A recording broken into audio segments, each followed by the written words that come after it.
Time to talk about a movie that really gets into New York's gritty, seedy underbelly. No, not that one. Not that one either. Getting Warmer. There we go. Watch it, Alan. I'm shooting.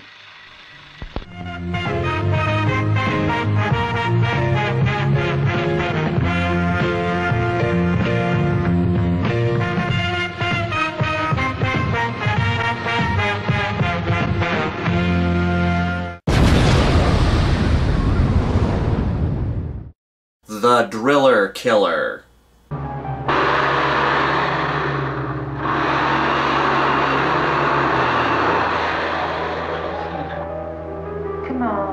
Driller Killer is a good old-fashioned New York sleaze flick. These are movies that look into the seedier side of New York. Prostitutes, drug dealers, hobos, filth, these movies take you into the gutter. This genre walks a fine line between exploitation films and movies that aren't exploitation films. You have great Grindhouse movies like Maniac and The Warriors, and you have ones that don't quite fit but are still pretty sleazy like Cruising and one of my favorite movies of all time, Taxi Driver. Driller Killer follows Reno. He's a struggling artist living with his two female roommates. He's having trouble paying his rent on time, having trouble making ends meet. At the same time, he's trying to finish this big art project. Things get worse when this obnoxious punk rock band moves into the apartment below and practices non-stop. Eventually, Reno starts losing his grip on reality, and the next thing you know, he picks up a power drill and goes out at night to murder people. And I got one word of advice for you. I would...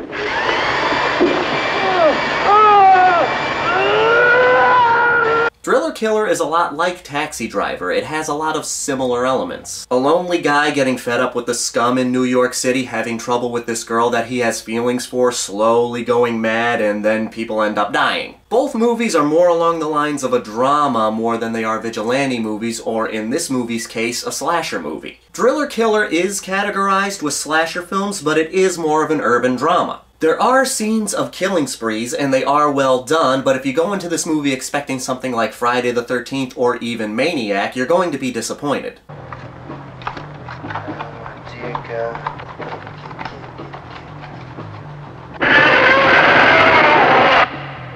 You also have to go in knowing that you're going to get a micro-budget movie. The movie does have a homemade quality to it, but that doesn't hinder the enjoyment. It's a good example of New York filth. If you're a fan of movies like that, you'll have a good time with this one. But like any movie that has a very small budget, it does have its problems. There's a few moments that go on for a little too long, like the scene where Reno and his ladies are eating pizza.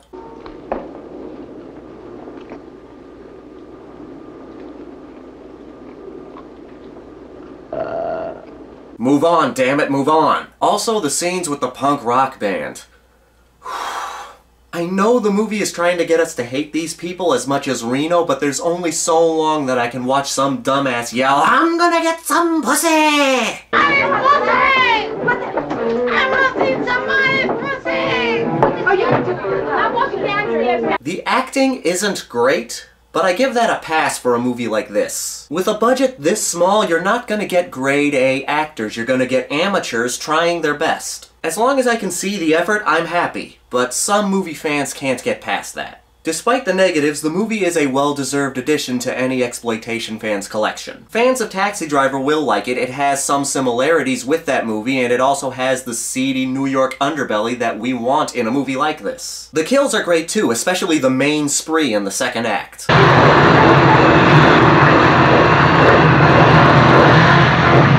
True, there are some negatives, but there are a lot more positives that make the movie worth watching. Driller Killer was directed by Abel Ferrara. He directed Miss 45, Bad Lieutenant, and King of New York. He also plays the main character Reno in the movie, and he gives a good performance. I can't say that Driller Killer is my favorite movie by Abel Ferrara, that would be Miss 45, but I still very much enjoyed it, and I think many other Grindhouse fans will too. Now let me ask you, what's your favorite New York sleaze flick? Or if you're not a fan of that genre, what's your favorite movie that takes place in New York? This is your buddy Justin, here to remind you that the Grindhouse will never die.